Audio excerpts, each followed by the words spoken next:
Touch Sky Moga listening test. This is the Ielts listening test. You will hear a number of different recordings, and you will have to answer questions on what you hear. There will be time for you to read the instructions and questions, and you will have a chance to check your work. All the recordings will be played once only. The test is in 4 parts.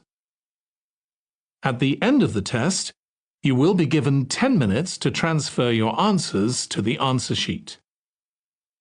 Now turn to Part 1.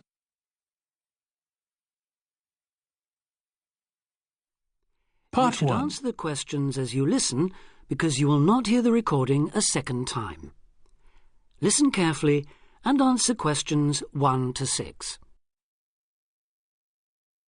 Homestay Language Learning, Lisa McDowell here. How can I help you? Hello, my name's Dan, Hello, Dan. and I'm going to be living with a family in Edinburgh for 3 months, so I'd like some advice on what to bring with me. I'm flying in via Singapore on the 15th. Right. Well, perhaps most important of all are your documents. Vaccination certificate, sponsor's letter, and the certifying letter from us for immigration. Yes, I've got all those in order, I think. What I'm really wondering about are money and clothes and things for my room. Personal effects, in other words. OK, let's start with cash. You'll already have money in your bank account here, of course, but make sure when you get here you have some cash on you. Pounds, that is, not euros or dollars. How much do you suggest? I'd say 50 as an absolute minimum. OK.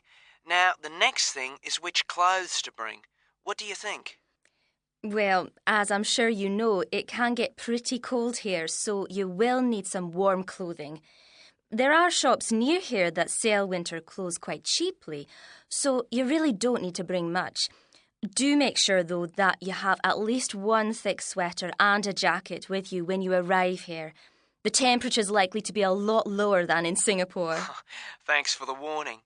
Now, something else I'm not sure about is whether to bring my computer. It's a laptop, so it won't take up much room. 2 problems. Firstly, it might not be compatible with the electricity supply in this country.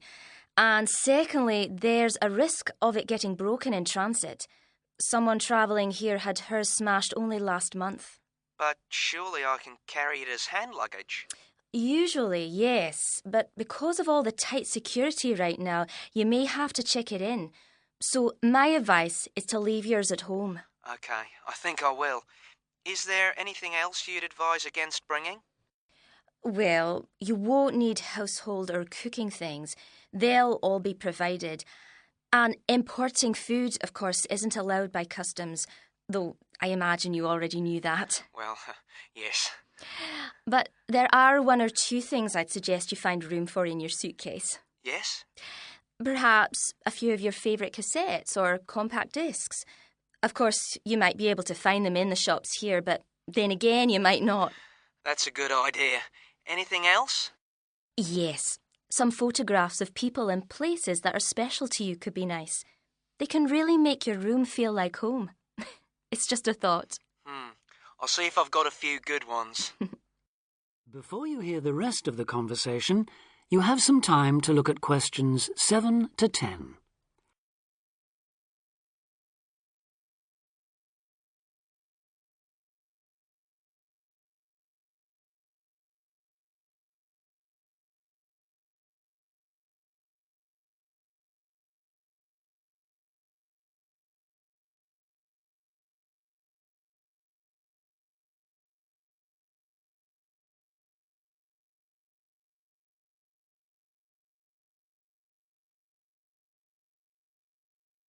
Now listen and answer questions 7 to 10. Just a few points about packing. Make sure all your cases are clearly labelled, in English, with your host family's name and address. Just in case they go missing on the way. It has been known to happen. What name do I write, by the way? It's Wark. Lewis and Amy Wark. So that's W-A-L-K?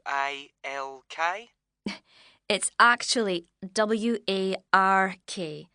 But we'll be posting full details to you later this week. Right, fine. And I'd better put some essentials in my hand luggage, enough for a night or two in case, as you say, anything happens to my main cases. Yes, I'd recommend a change of t-shirt and socks and so on, plus any medication you may need, and a toothbrush, of course. And my tights. Your tights? Yes, for the flight. Wearing them helps prevent deep vein thrombosis when you're flying long distances, not getting any exercise. Oh yes, I've heard about that. Now, talking about exercise, there's one last thing. When you've packed your baggage, check you can carry it, all of it, at least 500 metres without any help. You may have to do that. OK. Well, thanks for all your help. You've cleared up a lot of points. Oh, you're welcome. Have a safe journey, and we'll look forward to seeing you next month. Bye. Bye. That is the end of part 1. You now have 1 minute to check your answers to part 1.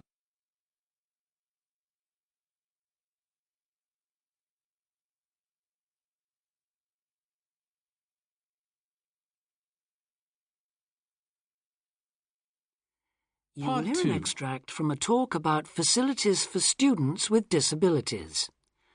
First, you have some time to look at questions 11 to 13.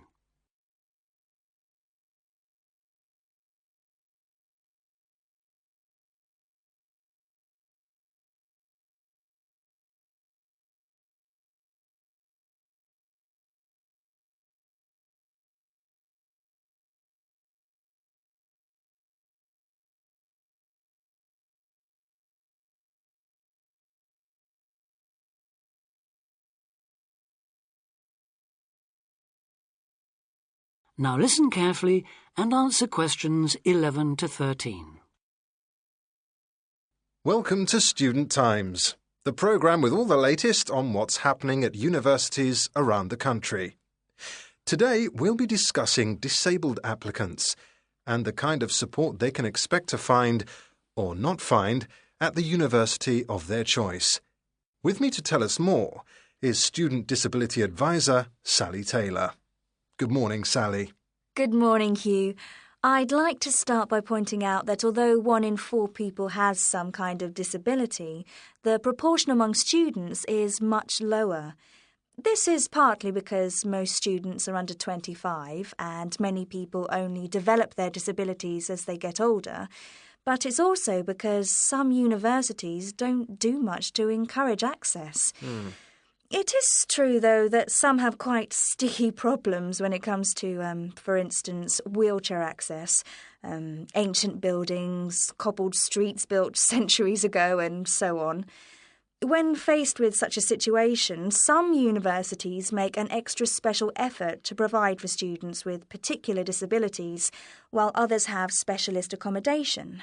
In fact, all universities should have a written policy statement on students with disabilities, setting out what facilities they have, what their attitude is, and what they're prepared to do.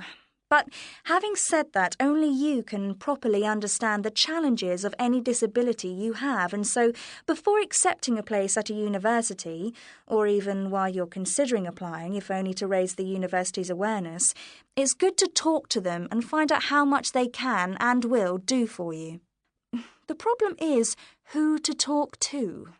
Most universities and some students' unions have a disability advisor who is supposed to know what facilities they already have and will help with further arrangements if necessary or possible. However, all too often this person is a token. Sometimes it's just an extra responsibility given to a secretary. They don't know what the situation is in practice, and they don't have any real authority to change anything.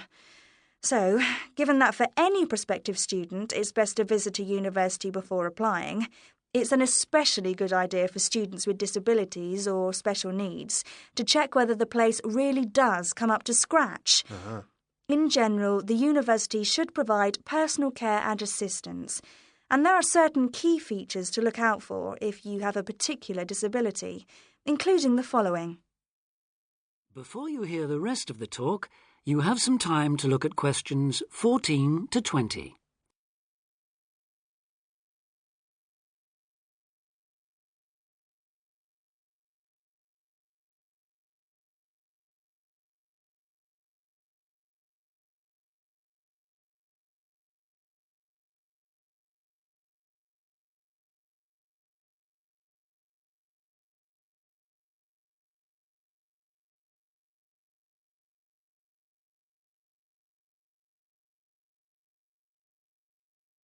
Now listen and answer questions 14 to 20. Firstly, if your mobility is impaired, check there are ramps and easy access to all buildings, not just accommodation or teaching rooms. Then, when you're inside, look for clear instructions on fire and emergency procedures for the disabled. Also, make sure there are lifts that work, not the usual ones that seem to be out of order half the time. And check for suitable lavatory facilities. There is a different set of things to look for if you suffer from any kind of hearing impairment. There should be induction loops in lecture theatres, flashing sirens in all rooms, and in accommodation, visual doorbells that light up when somebody calls round to see you. If it is your sight that is impaired, there obviously need to be braille translators of books and documents. In all buildings, the stairs, floors, doorways and windows must have clear markings, and there also have to be special fire and emergency procedures for you. If you suffer from dyslexia, you will need a computer for general use and in exams. And as exams may take you longer to complete, you should be allowed extra time in which to do so. This applies to work in general too. There are, of course, many other possible health difficulties that you may suffer from, such as diabetes, epilepsy, or heart conditions. If this is the case, check the availability of access to appropriate treatment, including medication and/or therapy. Finally, make sure that in the event of an emergency, it is clear what you and other people who may be involved have to do. That is the end of part 2. You now have 30 seconds to check your answers to part 2. You will Part hear 3. 3 students discussing a programme of activities for new students at a college. First, you have some time to look at questions 21 to 26.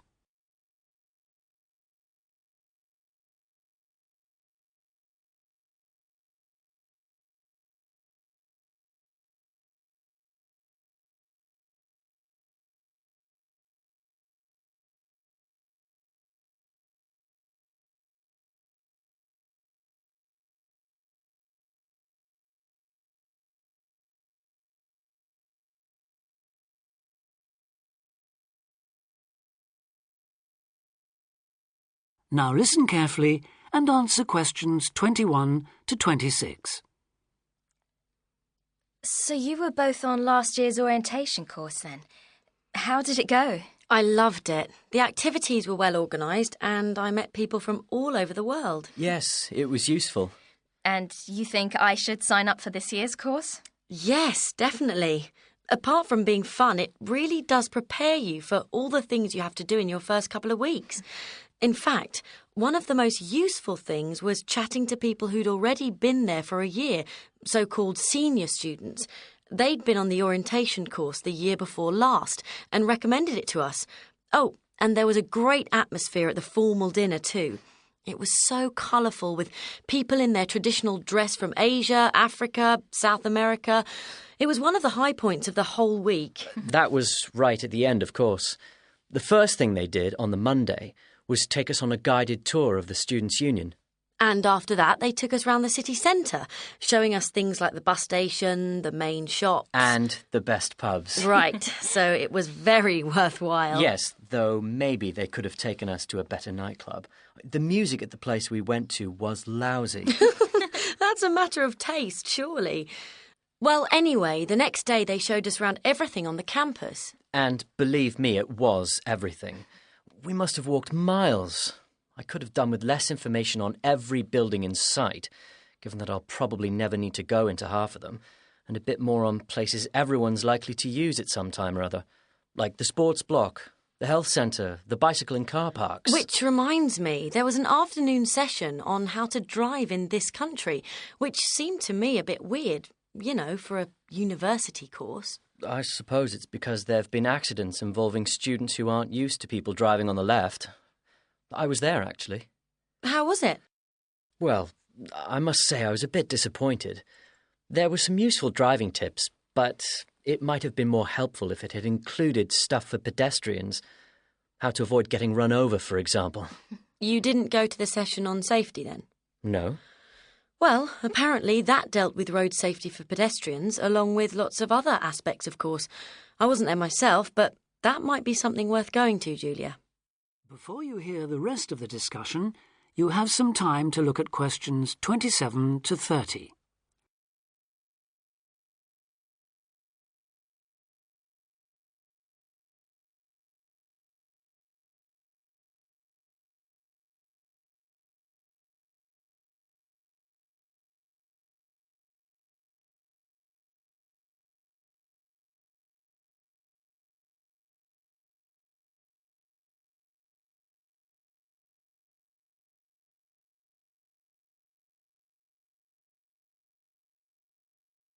Now listen and answer questions 27 to 30.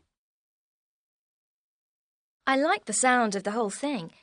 Tell me, what's the accommodation like? Do you have a room to yourself, or do you have to share? What do you have to take with you? For the orientation course, you'll have an individual room in one of the halls of residence. That'll be a different hall from the one you're booked into for the year, but they're both on the campus, so you won't have far to go. And you won't have to take much with you. The room will have chairs, table, wardrobe, bed, mattress, blankets, sheets and so on. Take a warm coat or jacket, though. It may well rain, and it's unlikely to reach even 20 degrees in late September. But it shouldn't drop below about 10, at least during the day, which is something, I suppose. Right. Now, I know they can't do much about the weather, but did you have the feeling that they were looking after you on the course? Yes, we did. There were some little touches that showed they'd thought about what it was like to be starting a course of study abroad. Such as? Well, it's just a small example, but they gave us free email access to contact people at home. 30 minutes, if I remember correctly. Actually, I think it was 20. Yes, you're right. I was on for over half an hour and paid for an extra 10 or 15 minutes. Not that it was much. Emails don't take long to write anyway. No, they don't. So, just one more thing. The timetable. When does the course actually start and finish? Well, a lot of people get there on the Sunday, though you'd have to find a room for an extra night, as the course accommodation is only booked from the Monday, when things get going. Then they'll keep you busy all week until the dinner on the Friday. And that's it, is it? Yes, there's nothing after that. Though most people stay over till Saturday, partly to recover from the party, but also because they can then move straight into their permanent rooms. I think I'll do that. Well, thanks a lot for all your advice. I'm sure I'll enjoy the course. I wish I could go on this year's too. That is the end of part 3. You now have 30 seconds to check your answers to part 3. You will hear part Part of a 4. lecture about fireworks. First, you have some time to read questions 31 to 40.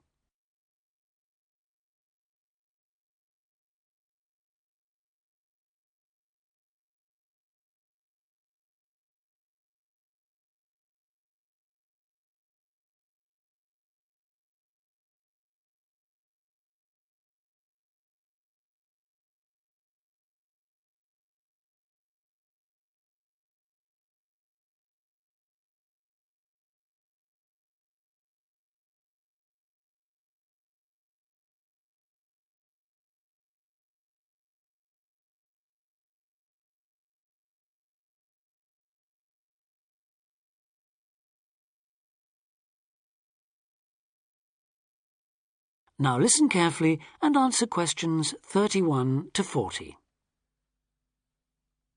Good afternoon, everyone, and welcome to this short talk on the subject of fireworks. Now, fireworks, as I'm sure many of you know, were invented in China, though there has long been disagreement as to exactly when, or even in which century. The consensus nowadays, though, is that it was in the 6th, as there is considerable evidence of war rockets being made then. We also know that fireworks were in use by the 7th century in Arabia, where they were called Chinese arrows, reflecting their military potential. It then took a long time for them to spread to Europe. In fact, it wasn't until the 1200s that fireworks made their appearance there.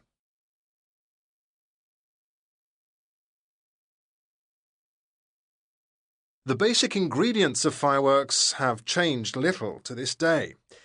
Their explosive capacity comes mainly from black powder, also known as gunpowder, which is produced from a mixture of charcoal, sulphur, and potassium nitrate. A modern aerial firework, the kind used nowadays in big public displays, not the small rocket type that you might remember from your childhood, is normally made in the form of a shell, often a sphere about the size of a peach. Inside the shell are a number of stars, surrounded by black powder, and running through the centre of the round shell is a charge that makes the firework explode when it reaches the desired altitude. This is known as the bursting charge. When this explodes, it ignites the outside of the stars, which begin to burn with bright showers of sparks. Since the explosion throws the stars in all directions, you get the huge sphere of sparkling light that is so familiar at firework displays. A shell of this kind is launched from a 75mm diameter mortar, which in some ways resembles the type used by the military. The mortar is a steel, or increasingly for safety reasons, shatterproof plastic pipe. This is likely to be 500mm long and sealed at one end. The other end is aimed at the sky, and at the bottom of the pipe, below the shell, is placed a cylinder containing black powder. This has a long fuse, which projects out of the tube. When this is lit, it quickly burns down to the lifting charge, which explodes to launch the shell. In so doing, it also lights the shell's fuse. The shell's fuse burns while the shell rises to its correct altitude and then ignites the bursting charge so it explodes. More complicated shells are divided into sections and burst in 2 or 3 phases. Shells like this are called multi-break shells. They may contain stars of different colours and compositions to create softer or brighter light, more or less sparks, etc. Some shells contain explosives designed to crackle in the sky, or whistles that explode outward with the stars. The sections of a multi-break shell are ignited by different fuses, and the bursting of one section ignites the next. The shells must be assembled in such a way that each section explodes in sequence to produce a distinct, separate effect. The pattern that an aerial shell paints in the sky depends on the arrangement of stars inside the shell. For example, if the stars are equally spaced in a circle, with black powder inside the circle, you will see an aerial display of smaller star explosions equally spaced in a circle. To create a specific figure in the sky, for instance a heart shape, you create an outline of the figure in stars inside the shell. Then you place explosive charges inside those stars to blow them outward into the shape of a large heart. Each charge has to be ignited at exactly the right time, or the whole thing is spoiled.